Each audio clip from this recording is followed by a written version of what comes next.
Hello, thank you for joining me here today at Why the Book Wins. My name is Laura, and in honor of Mother's Day, which is right around the corner, I thought it would be fun to do a video talking about some of the most memorable mothers that I have covered in different adaptations. And as I go through these books and movies, if any of them pique your interest and you want to hear more, I have a book versus movie episode for each one of them, so I will link those down in the description. And before we kick things off, I would just ask that if you are not subscribed, if you could please subscribe to my channel and like this video. And before I share my list, I was curious who you think is a memorable mother from a book you have read, or a movie you've watched, or a book that has been adapted into a movie, which is the case for all of mine. So let's get right into it, and I'm going to start with a mom from a book versus movie video that I have done very recently, and that is Barbara from Are You There, God? It's Me, Margaret. And this is specific to the movie, because in the movie we see more into Barbara, who is Margaret's mom, than we do in the book, actually. And so in the movie we see how she is trying to adapt to being a stay-at-home mom, because in the city she had been an art teacher, and now she's staying at home, and she's trying to find her place within the community, while also trying to adapt to being a mom to Margaret, who is getting older and maturing, and their relationship is changing as Margaret changes. And I just loved her character so much, and Rachel McAdams really brings her to life, and her performance just makes Barbara feel so real, and you care about her, and you just want to get to know her and to see her get to a good place in her life,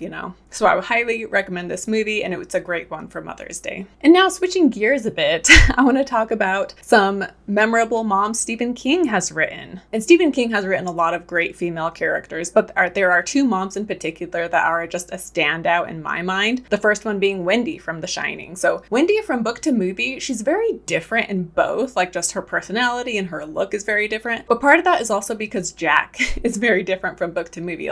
In the movie, right at the beginning, Jack does not seem to like his family, right? Whereas in the book, Jack does love his family and he's trying to be a better person. And so the way Jack is makes Wendy different too, because in the movie, Wendy seems more sheepish and trying to just stay positive and try to balance the weird vibe Jack is giving off. But even so, even if she is more shy in the movie, she still stands up and protects her son when things get bad. And in both book and movie, she just does not hesitate what she needs to do in order to protect her child. And so she is just a great character in both book and movie, even though they are so different. Shelley Duvall just gives a great performance in that movie. And then another King character I wanted to talk about is, of course, Dolores Claiborne. And Dolores is just such an incredible character, such an incredible woman, such an incredible mom. And again, she, like Wendy, she does what she has to do, and she doesn't hesitate to do what she has to do in order to protect her children. And Stephen King did write this book with Kathy Bates in mind, and she does play Dolores in the movie. And in the movie, she just has a daughter, whereas in the book, she has a daughter and two sons that she is also trying to look out for and protect. And the sons are in a different kind of danger than the daughter is, but still, she's looking out for all three of them. And she's just such a strong, kind, caring, tough, incredible woman and mother. And I just love this book so much. I highly recommend it. It is about a mom who loves her children, and it's a great one to read around Mother's Day. And of course, the Joy Luck Club is one that I had to mention because this is one that is about 4 different mothers and the relationships they have with each of their daughters, and how the mother's life experiences, how that affects their daughters in their own adult lives. And this is another one where the movie actually affected me more deeply than the book had. And I just love seeing each of these mothers, how they say what needs to be said or do what needs to be done with their daughters, so that their daughters can know their worth before it's too late. And it's just so touching and so emotional, and I loved it. And then a true story about 2 real life moms is Lion, the movie Lion, which was adapted from the book A Long Way Home. And in this one is about Saru, who is a boy who is lost in India at a very young age, and he goes to an orphanage, and then he's adopted by an Australian couple. And Sue Brearley is the mom who adopts him, and she and her husband adopt Saru as well as another boy, and they raise them. They were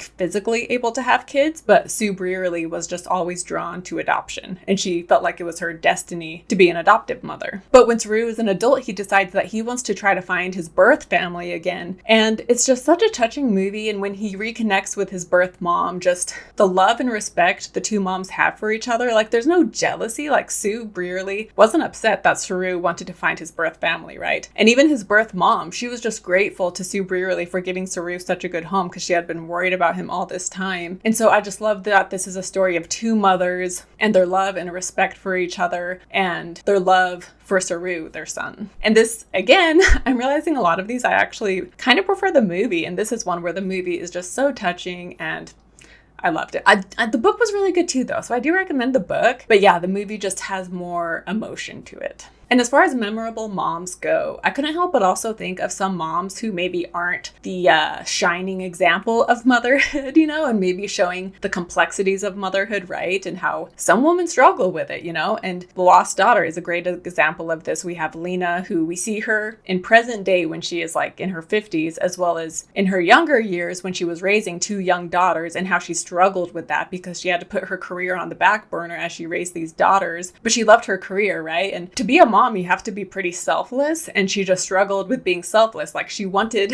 to do what she wanted to do, but when she had these 2 daughters, they held her back in some ways, in her career. And so we see her make certain decisions when she is younger, which then of course have their consequences, and she's still struggling with motherhood and those consequences and just the choices she has made, even when she is an older woman on this vacation. And while on this vacation, she meets another young mother who has a young daughter, and so they just talk about motherhood and just, like I said, the complexities of it. And it's not always, just like, oh, it's so magical being a mom. Sometimes it's hard and sometimes it sucks, and there's just, more to it. I would highly recommend both the book and the movie. I thought it was very thought-provoking, and the book is very short too. And yeah, the movie, we have great performances, so yeah, highly recommend both. And then another mother to mention who, again, not a great mom, and this is Kate from East of Eden, and she gives birth to 2 twins, and then she leaves, like 2 weeks after they're born. She just leaves because she does not want to mother these boys. And yet, even though she's not even around, the boys who they become as they grow older, like, her absence is felt in their life, and her absence impacts who they become as they grow up. And then once they do grow up, they do end up meeting her, and then getting to know who their mother is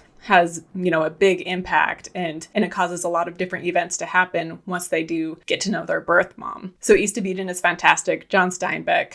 Highly recommend this book. And another incredible mother I had to talk about is Ma from the book and movie Room. And this one, the movie, it's great to go into it knowing literally nothing. So if you have not seen this movie, you shouldn't even hear what I have to say about Ma, because I went into this movie knowing nothing, and just everything that happened, I just went through a roller coaster of emotions as I watched it. But I'm going to, be touching on her as a character in order to talk about her here. But she is amazing because, we have Dolores and Wendy who sacrifice and go through difficult things themselves in order to protect their children. But Ma in Room, she has to put her son Jack in a very difficult situation where he is at danger, right? And yet she has to do that in order to help him have a better life. And so the movie has a really great scene where she's realizing what she has to do, and just how she does not want to have to ask this of her son, and yet there's just no other way. And if she wants to give him a better life, then she needs to ask him to do this thing that could threaten his life, and hers too. And so just an incredible movie, and she's just an incredible person, and her relationship with Jack is just very sweet, and the whole movie is just so touching and heartbreaking, and it's just, like I said, it's an emotional roller coaster, the movie especially. The book is really good too, and I talk about this in my book versus movie video, but there's the way Jack talks was kind of annoying to me at times, but then once you get used to it, and then I feel like a third of the way through the book, that kind of lessens a bit, and it becomes less of a thing and less annoying. So if you can just make it through the early stages of this book, that baby talk way that Jack talks does lessen a bit. So that helps. But yeah, the movie is incredible, amazing performances, a great story about a mom and what she is willing to do to protect her son and to help give him a better life. And then the last one I wanted to talk about is Henrietta Lacks from The Immortal Life of Henrietta Lacks. And this is another real life story. And Henrietta Lacks is the person behind the HeLa cell. And the HeLa cell just changed the world. But for so long, nobody knew who the woman was who provided these cells. And we learn in this book who she was as a person. And she was a mother, she was a wife, she was a daughter, she was a friend. And so we just get to know her as a person, because for so long, she was just thought of as the HeLa cell. And there was no thought as to who she was as a person. And we see how, like I said, she was a mother, she had multiple children, but she only had one daughter. If I'm remembering correctly, she only had one daughter, and she died when the daughter was like 2 years old. And so she never got to raise her daughter. And we see in this book too, the daughter, when this journalist comes to find more out about Henrietta, the daughter is finally able to learn about her mother and to feel connected to her mother as her family shares different stories about her and as she learns about the HeLa cell. And so it's a beautiful story when we hear about Henrietta as a person, and then as we see her daughter being able to learn about her mother and just feel connected to her for the first time in her life. And it's just such a touching, poignant story and so well written. The book also is just so fascinating, and I've talked about this in other videos, but she just covers so many topics that are just so thought-provoking, and you just learn so much by reading this book. But it's also just so touching and so emotional, and while being about science and the medical industry and all of this, it's also just about people and their relationships, So incredible book. Highly, highly recommend it. And yeah, that wraps it up for my Mother's Day video. I hope you guys enjoyed this. I will be doing it again for Father's Day. I already have some ideas of some memorable fathers I will be talking about in that video. But I hope you guys like this. To all of the mothers out there, happy Mother's Day. Thank you for all that you do. And again, comment down below some memorable mothers from books and movies. Also, I could have mentioned Peter Pan, because that book specifically is just, motherhood is just a huge focus of that book and the importance of mothers, right? And so that's another great one that you could read around Mother's Day, or gift to a mother, But yeah, thank you so much for watching. Don't forget to tell your own mother happy Mother's Day and to help her feel loved and important and special. And yeah, I will see you next time. Bye.